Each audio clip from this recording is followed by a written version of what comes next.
ರಾಜ್ಯದ ಸರ್ಕಾರಿ ಶಾಲೆಗಳಲ್ಲಿ ಅದೇನಾಗ್ತಾ ಇದೆ? ಬೆಂಗಳೂರು ಆಯಿತು, ಕೋಲಾರ ಆಯಿತು, ಚಿಕ್ಕಬಳ್ಳಾಪುರ ಆಯಿತು, ಶಿವಮೊಗ್ಗನೂ ಆಯಿತು, ಈಗ ಕಲಬುರಗಿಯಲ್ಲಿ ಜ್ಞಾನ ದೇವಾಲಯದಲ್ಲಿ ಹೀನ ಕೃತ್ಯ ಬಯಲಾಗಿದೆ. ಕಲಬುರಗಿಯಲ್ಲಿ ಶಾಲಾ ಮಕ್ಕಳಿಂದ ಟಾಯ್ಲೆಟ್ ಕ್ಲೀನ್ ಮಾಡಿಸಿದ್ದಾರೆ. ಟಾಯ್ಲೆಟ್ ಕ್ಲೀನಿಂಗ್, ಕಸ ಗುಡಿಸೋದಕ್ಕೆ ಮುಖ್ಯ ಶಿಕ್ಷಕಿ ಮಕ್ಕಳಿಗೆ ಹೇಳಿದಾರಂತೆ. ಶಾಲೆ ಅಷ್ಟೇ ಅಲ್ಲದೆ ಮನೆಯಲ್ಲೂ ಕೂಡ ಕೆಲಸ ಮಾಡಿ ಅಂತ ಮುಖ್ಯ ಶಿಕ್ಷಕಿ ಹೇಳಿದ್ದಾರೆ. ಯಾರ ಮನೆಯಲ್ಲಿ? ಅವರವ್ರ ಮನೆಯಲ್ಲಿ ಅಲ್ಲ, ಮುಖ್ಯ ಶಿಕ್ಷಕಿಯ ಮನೆಯಲ್ಲಿ. ಮೌಲಾನಾ ಆಜಾದ್ ಮಾಡೆಲ್ ಇಂಗ್ಲಿಷ್ ಶಾಲೆಯಲ್ಲಿ ನಡೆದಿರುವಂಥ ಘಟನೆ ಇದು. ಕಲಬುರಗಿ ಹೊರವಲಯದ ಮಾಲಗತ್ತಿ ರಸ್ತೆಯಲ್ಲಿರುವಂಥ ಸ್ಕೂಲ್, ಆ ಸ್ಕೂಲ್ನಲ್ಲಿ ಟಾಯ್ಲೆಟ್ ಕ್ಲೀನ್ ಮಾಡಿಸಿದ್ದಾರೆ, ಕಸ ಗುಡಿಸ್ತಾರೆ, ಕಸ ಹೆಕ್ಕಿಸ್ತಾರೆ. ಇಷ್ಟೇ ಸಾಲೋದಿಲ್ಲ ಅಂತ ಮುಖ್ಯ ಶಿಕ್ಷಕಿ ಆ ವಿದ್ಯಾರ್ಥಿಗಳನ್ನ ಮನೆ ಕರ್ಕೊಂಡೋಗಿ ಅವರ ಮನೆ ಕ್ಲೀನಿಂಗ್ ಮಾಡಿಸ್ತಾರೆ. ಇದು ರಾಜ್ಯದ ಸರ್ಕಾರಿ ಶಾಲೆಗಳ ದುಸ್ಥಿತಿ. ಇತ್ತೀಚೆಗೆ ಶಿಕ್ಷಣ ಸಚಿವರು ಹೇಳ್ತಾ ಇದ್ರು, ಈ ತರದ ಹೇಯ ಕೃತ್ಯ ಎಲ್ಲೂ ಆಗಬಾರ್ದು, ಎಲ್ಲೂ ನಡಿಬಾರ್ದು, ನಾವು ಕಡಿವಾಣ ಹಾಕ್ತೀವಿ. ಎಂಥ ಕಡಿವಾಣ ಹಾಕ್ತೀರಿ? ಎಲ್ಲಿ ಕಡಿವಾಣ ಹಾಕಿದ್ರಿ? ಪ್ರತಿ ಶಾಲೆಯಲ್ಲೂ ಇದೇ ಆಗ್ತಾ ಇದೆ. ನೀವು ಹೇಳ್ಬೋದು ಇವತ್ತು, ಇಲ್ಲ ಆ ಥರ ಮಾಡಂಗಿಲ್ಲ, ಕಾನೂನು ಅದಕ್ಕೆ ಅಲೋ ಮಾಡೋದಿಲ್ಲ. ಮತ್ತಿನ್ಯಾವ ಕಾನೂನಿದೆ? ಯಾರು ಕ್ಲೀನ್ ಮಾಡಬೇಕು? ಎಲ್ಲ ಮುಖ್ಯ ಶಿಕ್ಷಕರು ಸೇರ್ಕೊಂಡು ಕ್ಲೀನ್ ಮಾಡಬೇಕಾ? ವಿದ್ಯಾರ್ಥಿಗಳು ಸೇರ್ಕೊಂಡು ಕ್ಲೀನ್ ಮಾಡಬೇಕಾ? ಅದಕ್ಕೆ ಅಂತ ಯಾವುದೇ ಅನುದಾನ ಬರೋದಿಲ್ಲ ಶಾಲೆಗಳಲ್ಲಿ. ನೀವು ಗಮನಿಸ್ತಾ ಇದ್ದೀರಿ ನೋಡಿ, ಮಕ್ಕಳು ಟಾಯ್ಲೆಟ್ ಕ್ಲೀನ್ ಮಾಡ್ತಾ ಇದ್ದಾರೆ, ಕಸ ಹೆಕ್ತಾ ಇದ್ದಾರೆ. ಕೋಲಾರದಲ್ಲಿ ನಡೆದಂಥ ಮೊದಲ ದೃಶ್ಯದಲ್ಲಿ ನೀವು ಗಮನಿಸ್ತಾ ಇದ್ದೀರಿ, ಕೋಲಾರದ ದೃಶ್ಯ ಅದು. ಅವತ್ತು ಮಲದ ಗುಂಡಿಗೆ ಮಕ್ಕಳನ್ನು ಇಳಿಸಿ ಕ್ಲೀನ್ ಮಾಡಿಸಿದ್ರಲ್ಲ, ಆ ದೃಶ್ಯ. ಇನ್ನೊಂದು ದೃಶ್ಯದಲ್ಲಿ ಬೆಂಗಳೂರಿನ ದೃಶ್ಯವನ್ನು ಗಮನಿಸ್ತಾ ಇದ್ದೀರಿ. ಅಲ್ಲೂ ಕೂಡ ಸರ್ಕಾರಿ ಶಾಲೆಯಲ್ಲಿ ಸ್ವಚ್ಛತೆಯನ್ನು, ಅದರಲ್ಲೂ ಶೌಚಾಲಯದ ಸ್ವಚ್ಛತೆಯನ್ನು ವಿದ್ಯಾರ್ಥಿಗಳು ಮಾಡ್ತಾ ಇದ್ದಾರೆ. ಆ ಕೈಯಲ್ಲಿ ಗ್ಲೌಸ್ ಇಲ್ಲ, ಕಾಲಿಗೆ ಶೂಸ್ ಇಲ್ಲ, ಕಾಲಿಗೆ ಚಪ್ಪಲಿನೂ ಹಾಕ್ಕೊಂಡಿಲ್ಲ. ಹಾಗೆ ಅದೇ ಆ್ಯಸಿಡು, ಅದೇ ಪಿನಾಯಿಲ್ಲು, ಅದರಲ್ಲೇ ತಿಕ್ಕೋದು. ಎಂಥ ರೋಗ ಬಂದರೂ ಯಾರು ಹೇಳೋರಿಲ್ಲ, ಕೇಳೋರಿಲ್ಲ. ಇನ್ನೊಂದು ದೃಶ್ಯದಲ್ಲಿ ನೀವು ಗಮನಿಸ್ತಾ ಇದ್ದೀರಿ, ಇದು ಇವತ್ತಿನ ದೃಶ್ಯ. ಇದು ಜೋಹರ ಅನ್ನುವಂಥವ್ರು ಮುಖ್ಯ ಶಿಕ್ಷಕಿ. ಕಲಬುರಗಿ ಮೌಲಾನಾ ಆಜಾದ್ ಶಾಲೆಯಲ್ಲಿ ವಿದ್ಯಾರ್ಥಿಗಳಿಂದಲೇ ಶೌಚಾಲಯ ಕ್ಲೀನಿಂಗ್ ಆಗ್ತಾ ಇದೆ, ಶೌಚಾಲಯದ ಸ್ವಚ್ಛತೆ ಆಗ್ತಾ ಇದೆ. ಅಷ್ಟು ಮಾತ್ರ ಅಲ್ಲ, ಮುಖ್ಯ ಶಿಕ್ಷಕಿ ಅವ್ರ ಮನೆಗೆ ಕರ್ಕೊಂಡು ಹೋಗ್ತಾರಂತೆ ಕ್ಲೀನ್ ಮಾಡಿಸೋದಕ್ಕೆ. ಮಕ್ಕಳನ್ನ ಏನು ಅಂತ ಅಂದ್ಕೊಂಡಿರಿ ನೀವು? ಕೆಲಸದವ್ರ ಅವರು? ನಿಮ್ಮ ಮನೆ ಕ್ಲೀನ್ ಮಾಡೋದಕ್ಕೆ ಅವ್ರೇನು ಕೆಲಸದವ್ರ? ಇನ್ನು ಶಾಲೆಯ ಮುಖ್ಯ ಶಿಕ್ಷಕಿ ಜೋಹರಾ ವಿರುದ್ಧ ಗಂಭೀರ ಆರೋಪ ಕೇಳಿ ಬರ್ತಾ ಇದೆ. 8ನೇ ತರಗತಿಯ ವಿದ್ಯಾರ್ಥಿಯಿಂದ ಕೆಲಸ ಮಾಡಿಸಿದಾರಂತೆ ಈ ಶಿಕ್ಷಕಿ. ಕೆಲವು ದಿನಗಳಿಂದ ಶಾಲೆ ಮನೆ ಕೆಲಸ ಎರಡೂ ಕೆಲಸ ಮಾಡಿಸ್ತಾ ಇದ್ದಾರಂತೆ. ಶಾಲೆ ಮಾತ್ರ ಅಲ್ಲ, ಮನೆ ಕೆಲಸನೂ. ಹೇಗೋ ವಿದ್ಯಾರ್ಥಿಗಳು ಶಾಲೆಗೆ ಬರ್ತಾರೆ, ನಾನು ಸುಮ್ಮನೆ ಮನೆಗೆ ಇನ್ನೊಬ್ರು ಕೆಲಸದವ್ರನ್ನ ಇಟ್ಕೋಬೇಕು, ಅವ್ರಿಗೂ ಸಂಬಳ ಕೊಡಬೇಕು. ವಿದ್ಯಾರ್ಥಿಗಳಿದಾರಲ್ಲ, ಒಂದು ಬಿಸ್ಕೆಟ್ ಕೊಟ್ಟರೆ ಹ್ಞೂ ಅಂತಾರೆ ಅವರು, ಒಂದು ಸ್ವೀಟ್ ಪ್ಯಾಕೆಟ್ ಏನಾದರೂ ಕೊಟ್ಟರೆ ಅವರು ಹ್ಞೂ ಅಂತಾರೆ. ಹಾಗಾಗಿ ಮನೆಗೂ ಕರ್ಕೊಂಡು ಹೋಗಿ ಅಲ್ಲೂ ಕ್ಲೀನಿಂಗ್ ಮಾಡಿಸ್ತಾ ಇದ್ದಂತೆ.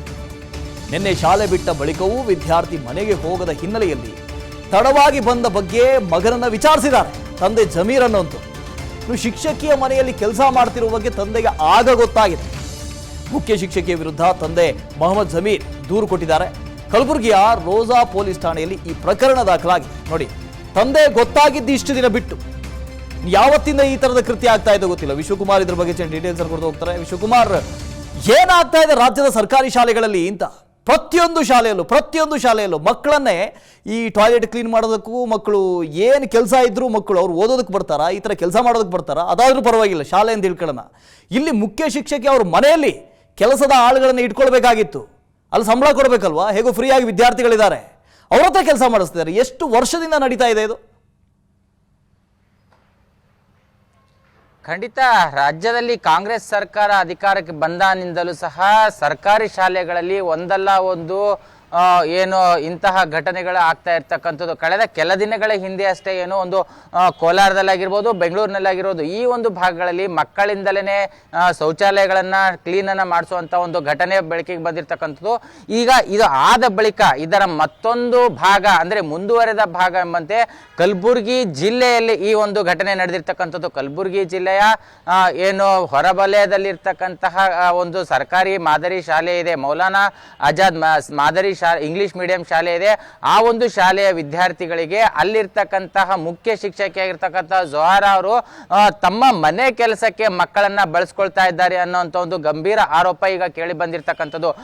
ಇದು ಏನು ಅಂತಂದ್ರೆ, ಕಳೆದ ಕೆಲವು ದಿನಗಳಿಂದಲೂ ಸಹ ಈ ಒಂದು ವ್ಯವಸ್ಥಿತವಾಗಿ ಶಾಲೆಯ ಶಿಕ್ಷಕಿ ಜೋಹರಾ ಅನ್ನೋರೇನಿದ್ದಾರೆ, ಅವರು ಮಕ್ಕಳನ್ನ ಮನೆ ಕೆಲಸಗಳಿಗೂ ಬಳಸ್ಕೊಳ್ತಾ ಇದ್ರು, ಮನೆಯಲ್ಲಿ ಕಸ ಗುಡಿಸೋದಾಗಿರ್ಬೋದು, ಬೇರೆ ಒಂದು ಕೆಲಸಗಳಿಗಾಗಿ ಬಳಸ್ಕೊಳ್ತಾ ಇದ್ದಾರೆ ಅನ್ನೋಂಥ ಒಂದು ಆರೋಪಗಳು ಕೇಳಿ ಬಂದಿರತಕ್ಕಂಥ. ನಿನ್ನೆ ಅಷ್ಟೇ ಮತ್ತೆ ಏನೋ ಒಂದು ಶಾಲೆ ಮುಕ್ತಾಯ ಆದ್ರೂ ಸಹ ಇನ್ನು ಮಗ ಮನೆಗೆ ಬಂದಿಲ್ಲ ಅನ್ನೋ ಒಂದು ಕಾರಣಕ್ಕಾಗಿ ಶಾಲೆಗೆ ಹೋಗಿ ಸ್ನೇಹಿತರು ಏನೋ ಆ ಬಾಲಕನ ಸ್ನೇಹಿತರಿದ್ದಾರೆ, ಆ ಬಾಲಕನ ಸ್ನೇಹಿತರನ್ನು ಸಹ ವಿಚಾರಣೆಯನ್ನ ಮಾಡದಂತಹ ಸಂದರ್ಭದಲ್ಲಿ ಇಲ್ಲ ಶಿಕ್ಷಕಿಯವರು ಅವರ ಮನೆಗೆ ಕರೆದುಕೊಂಡು ಹೋಗಿದ್ದಾರೆ ಕೆಲಸವನ್ನ ಮಾಡಿಸ್ಕೊಳ್ಳಿಕ್ಕೆ ಅನ್ನೋಂಥ ಒಂದು ಮಾಹಿತಿಯನ್ನ ಕೊಟ್ಟಿರ್ತಾರಂತೆ. ಆ ಒಂದು ವಿಚಾರವನ್ನ ಮುಂದಿಟ್ಕೊಂಡು ಆ ಬಾಲಕನ ತಂದೆಯವರು ಏನು ನೇರವಾಗಿ ಆ ಮುಖ್ಯೋಪಾಧ್ಯಾಯರಾಗಿರ್ತಕ್ಕಂಥ ಜಹರಾ ಅವರ ಮನೆಗೆ ಬಂದು ನೋಡಿದಂತಹ ಸಂದರ್ಭದಲ್ಲಿ ಅಲ್ಲಿ ಮಗ ಮನೆ ಕೆಲಸವನ್ನ ಮಾಡ್ತಾ ಇರುವಂತದನ್ನ ಕಂಡು ಬರುತ್ತೆ. ಕೂಡಲೇ ಅಲ್ಲಿಂದ ಆತ ಏನು ಮಗನನ್ನ ಕರೆದುಕೊಂಡು ನಗರದಲ್ಲಿರ್ತಕ್ಕಂಥ ರೋಜಾ ಪೊಲೀಸ್ ಠಾಣೆಗೆ ಹೋಗಿ ದೂರನ್ನು ಸಹ ದಾಖಲು ಮಾಡಿರ್ತಕ್ಕಂಥದ್ದು. ಈಗಾಗಲೇ ಪ್ರಕರಣವನ್ನ ದಾಖಲಿಸಿಕೊಂಡಿರ್ತಕ್ಕಂಥ ಪೊಲೀಸರು ಇದ್ರ ಬಗ್ಗೆ ತನಿಖೆಯನ್ನ ಮಾಡ್ತಾ ಇರ್ತಕ್ಕಂಥದ್ದು. ಎಲ್ಲೋ ಒಂದ್ ಕಡೆ ನೋಡಿದಂತಹ ಸಂದರ್ಭದಲ್ಲಿ ರಾಜ್ಯದಲ್ಲಿ ಈ ರೀತಿಯಾದಂತಹ ಪ್ರಕರಣಗಳು ದಿನದಿಂದ ದಿನಕ್ಕೆ ಹೆಚ್ಚಾಗ್ತಾ ಇರ್ತಕ್ಕಂಥದ್ದನ್ನ ಗಮನಿಸಿದ್ರೆ ಎಲ್ಲೋ ಒಂದ್ ಕಡೆ ಇಲ್ಲಿ ಜನಪ್ರತಿನಿಧಿಗಳು ಸಹ ಒಂದು ಇಚ್ಛಾಶಕ್ತಿಯನ್ನ ಕೊರತೆಯನ್ನ ತೋರ್ತಾ ಇದ್ದಾರೆ ಅನ್ನುವಂಥದ್ದು ಕೇಳಿ ಬಂದಿರ್ತಕ್ಕಂಥದ್ದು. ಯಾಕೆ ಅಂತಂದ್ರೆ ಸರ್ಕಾರ ರಚನೆ ಆಗೋದಕ್ಕೆ ಮುಂಚೆ ಏನು ಚುನಾವಣೆ ಸಂದರ್ಭದಲ್ಲಿ 5 ಗ್ಯಾರಂಟಿಗಳನ್ನ ಘೋಷಣೆ ಮಾಡಿತ್ತು. ಈ ಗ್ಯಾರಂಟಿಗಳ ಒಂದು ಜನರಿಗೆ ಯಾವ ರೀತಿಯಾಗಿ ತಲುಪಿಸಬೇಕು, ಅದಕ್ಕೆ ಹಣವನ್ನ ಹೇಗೆ ಹೊಂಚಿಸಬೇಕು ಅನ್ನೋಂಥದ್ರ ಬಗ್ಗೆ ಅಷ್ಟೇ ಶಾಸಕರು ಮತ್ತು ಸಚಿವರುಗಳು ದುಂಬಾಲು ಹಾಕ್ತಾ ಇರ್ತಕ್ಕಂಥದ್ದು.